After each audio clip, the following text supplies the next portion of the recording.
Royal education চ্যানেলে সবাইকে স্বাগত। আজ আমরা আরেকটি প্রশ্ন নিয়ে হাজির হয়েছি। ডব্লিউবিটিএ টেস্ট পেপারের 17 নম্বর পেজে থাকা প্রশ্নটির আলোচনা করব আজ আমরা। তো দেখতে থাকো, প্রথমে এমসিকিউ এবং পরে এসিকিউ প্রশ্নগুলো আলোচনা করছি। তো প্রথম প্রশ্ন কি? প্রথম প্রশ্ন হচ্ছে, নদের চাঁদকে পিছিয়া দিয়া চলিয়া গেল। কে নদের চাঁদকে পিছিয়ে দিয়ে চলে গেল?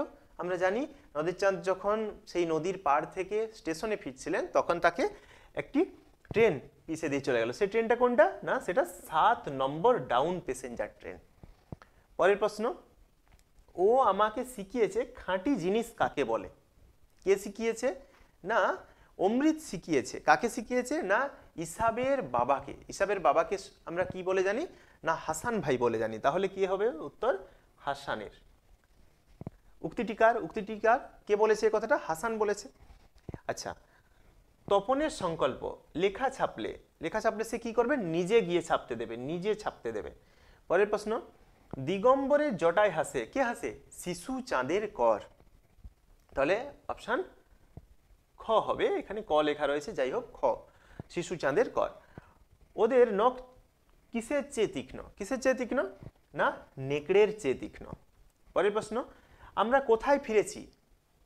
আমরা জানি যে আয়েরও বেঁধে বেঁধে থাকি কবিতায় আমরা পেয়েছি যে আমরা ফিরেছি দৌড়ে দৌড়ে। দৌড়ে দৌড়ে অর্থাৎ দরজায় দরজায়, দৌড়ে দৌড়ে ফিরেছি। পালকের কলমের ইংরেজি নাম কি? পালকের কলমের ইংরেজি নাম কুইল। তাহলে কোন অপশনটা হবে? গ। অরণ্যে রোদন। অরণ্যে রোদন বললে কি বোঝায়? অরণ্যে রোদন বললে বোঝায় নিষ্ফল খেদ।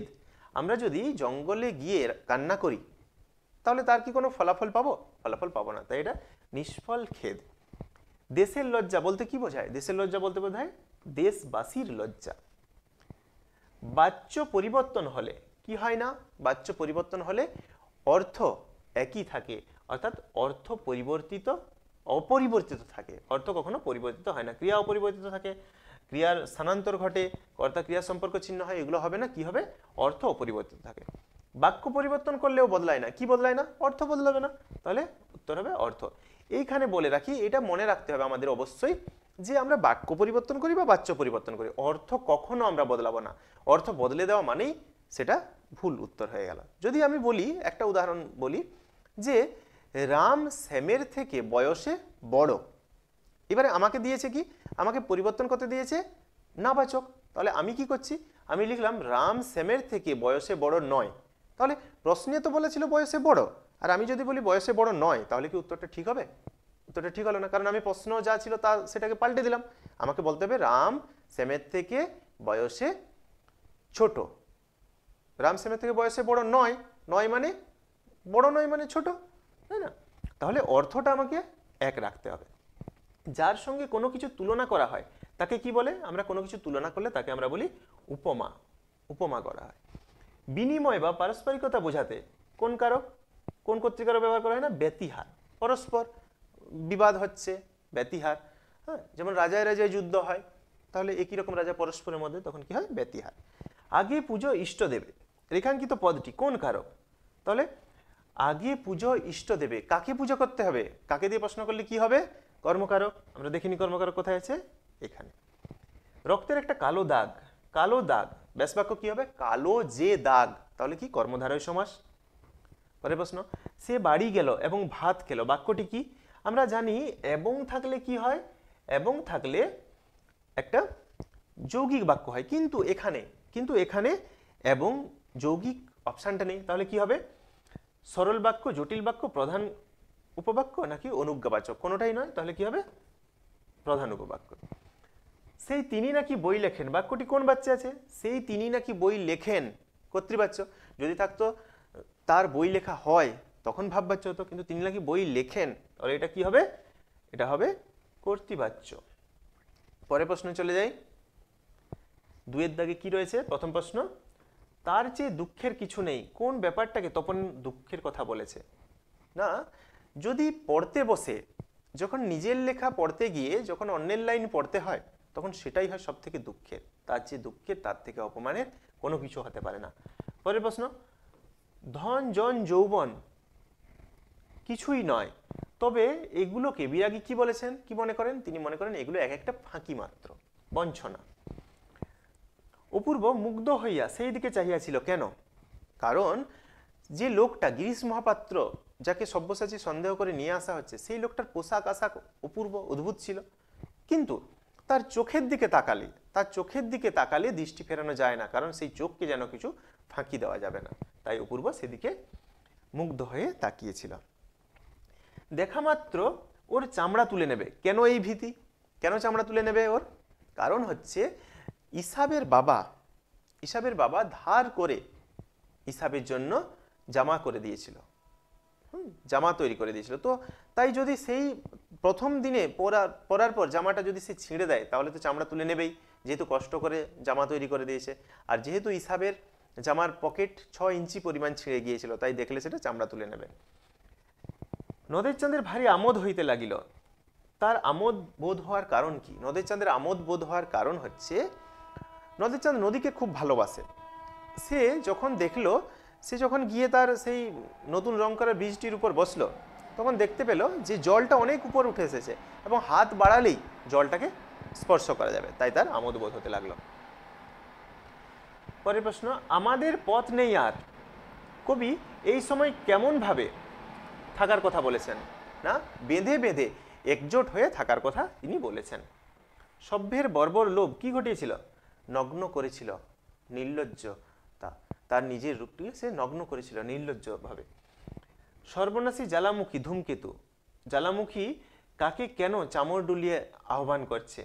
কেন না, ধূমকেতুকে এখানে জ্বালামুখী এবং সর্বনাশী বিশেষণে বিশেষিত করা হচ্ছে। তো তাকে সর্বনাশী জ্বালামুখী, সে কাকে আহ্বান জানাচ্ছে? না, সেই একজন তরুণ, একজন ঈশান, একজন মহাকালকে, যে কি করবে, যে এসে সমস্ত কিছু ধ্বংস করে দেবে। যেহেতু ভারতবর্ষ তখন পরাধীন, সেই পরাধীনতার আগল থেকে মুক্ত করবে ভারতবর্ষকে। কে? না, সেই অনাগত। তাই চামর দুলিয়ে তাকে যেন আহ্বান করা হচ্ছে। মাথায় গোঁজা ময়ূর পালক। কার মাথায়? কার মাথায়? ঋষি বালকের মাথায়। কেন ময়ূর পালক গোঁজা? কারণ ঋষি বালক কি করবে না, যেহেতু এখানে একটা দুটো গান, অর্থাৎ প্রেমের মাধ্যমে, এখানে ভালোবাসার মাধ্যমে হিংসাকে জয় করার কথা বলা হচ্ছে। তাই যেহেতু কৃষ্ণের বাঁশির সুরে কি হতো না, কৃষ্ণের বাঁশির সুরে সবাই মুগ্ধ হয়ে যেত, রাধা ঘর থেকে ছুটে আসতেন। তাই এখানে সেই কৃষ্ণের কথা ভেবে, এখানে কৃষ্ণের যেমন সেই ময়ূর পালক গোঁজা মাথায়, তেমনি ঋষি বালকের মাথায়ও কি থাকবে? ময়ূর পালক গোঁজা থাকবে। সে তার সেই সুন্দর মিষ্টি গান দিয়ে কি করবে না, মানুষকে হিংসার ভুলিয়ে সবাইকে এক ছত্রছায়ায় নিয়ে আসবে, হিংসাকে দূর করে দিয়ে। পরের প্রশ্ন, তথা কন্যা থাকে সর্বক্ষণ। কন্যা কোথায় থাকে? না, কন্যা তার পিতৃপুরে থাকে, সে নিশিকালে পিতৃপুরে থাকে। পরের প্রশ্ন, কিছুদিন আগে এক বিদেশি সাংবাদিক লিখেছিলেন। কি লিখেছিলেন? কিছুদিন আগে বিদেশি সাংবাদিক একজন লিখেছিলেন যে কলকাতার চৌরঙ্গির পথে যারা ফেরিওয়ালা, তাদের 3 জনের মধ্যে একজনের পেশা কি? কলম বিক্রি করা। পরের প্রশ্ন, দোকানদার কোন কোন কলমের নাম আউড়ে চললেন? পার্কার, সিফার, ওয়াটারম্যান, পাইলট, এই সমস্ত নাম দোকানদার বলে চলল কথককে। পরের প্রশ্ন, এইরকম সামান্য জ্ঞান প্রাবন্ধিকের মতে সামান্য জ্ঞান কোনগুলি? না, সামান্য জ্ঞান হচ্ছে লাউ কুমড়ো জাতীয় গাছে 2 রকমের ফুল হয়, পেতলের চাইতে অ্যালুমিনিয়াম হালকা, এবং কর্পূর ও জল উবে যায়। এই প্রশ্নটা আগের ইয়েতেও ছিল, আগের যে সেট রয়েছে তাতেই ছিল 5 নম্বর। তো সেখানেও এই প্রশ্নটা রয়েছে, সেখানে একটা অপশন বলা হয়নি, তো এটা হবে তার উত্তর, জল আর কর্পূর উবে যায়। পরের প্রশ্ন, তারা বিধান দিয়েছেন। তারা কি বিধান দিয়েছেন? না, তারা বিধান দিয়েছেন যে যতদিন না আমাদের বাংলায় সঠিক পরিভাষা আসছে, ততদিন পর্যন্ত ইংরেজি নামটাকেই বাংলায় চালাতে হবে। অক্সিজেন ইংরেজি শব্দ, সেটাকেই আমরা বাংলায় চালাচ্ছি। হ্যাঁ, কার্বন ডাইঅক্সাইড, সেটাকে বাংলায় চালাবো। তো পরের প্রশ্ন কি? বাক্যাংশ কর্ম কাকে বলে? যখন কোনো বাক্যে একটা কর্ম বাক্যের মতো থাকবে, তখন তাকে আমরা কি বলবো? বাক্যাংশ কর্ম বলবো। বাক্যের মতো বলতে কি, 2-3টা পদ নিয়ে যখন কোনো কর্ম তৈরি হয়, গঠিত হয়, তখন তাকে বাক্যাংশ কর্ম বলবো। সমাসের পদকে অকারক বলা হয় কেন? আমরা অকারক কাকে বলি? না যখন ক্রিয়াপদের সঙ্গে যে পদের কোনো সম্পর্ক থাকে না তাকে অকারক বলবো। আর সমাসে কি হয়, সমাসে এক পদের সঙ্গে আরেক পদের সম্পর্ক থাকে। তো সম্পর্ক থাকলে সেটা তো আর ক্রিয়াপদের সঙ্গে সম্পর্ক থাকবে না। যেমন আমরা সম্পর্ক থাকলে জানি সম্বন্ধ পদ হয়, তো সেরকম ভাবে সমাসটাও কি হবে না, না অকারক হয়ে যাবে। পরের প্রশ্ন, সমাসের অঙ্গগুলির নাম বলো। সমাসের অঙ্গগুলির নাম কি না, সমাসের অঙ্গগুলো হচ্ছে পূর্বপদ, পরপদ, বিগ্রহ বাক্য, এই সমস্তগুলো হচ্ছে সমাসের অঙ্গ। উপমিত কর্মধারয় কাকে বলে?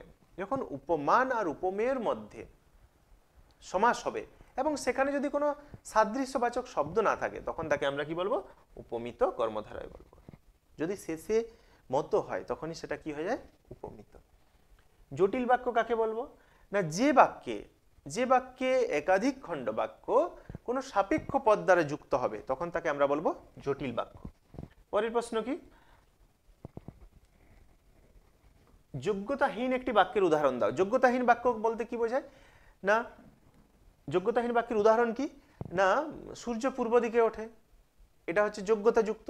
আর যদি বলি সূর্য পশ্চিম দিকে ওঠে, সূর্য তো পশ্চিম দিকে ওঠার যোগ্যতা নেই, তাই সেটা কি হবে, যোগ্যতাহীন বাক্য হবে। সূর্য পশ্চিম দিকে ওঠে, যোগ্যতাহীন বাক্য। আচ্ছা, ভাব বাচ্য বলতে কি বোঝায় না, যে বাচ্চে ক্রিয়ার ভাব প্রাধান্য পায় তাকে কি বলে, তাকে বলে ভাব বাচ্য। একটি অকর্মক ভাব বাচ্য। অকর্মক ভাব বাচ্য কি না, যেমন আমি যেখানে কর্ম থাকবে না, যেখানে কর্ম থাকবে না এমন একটা ভাব বাচ্য। যেমন আমার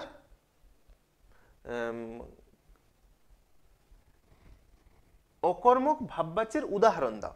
তাহলে যেমন যেখানে কর্ম থাকবে না সেটাই অকর্মক ভাববাচ্য হবে। যেমন আমার হইল, হ্যাঁ, আমার হইল, এই ধরনের বাচ্যগুলো আর কি।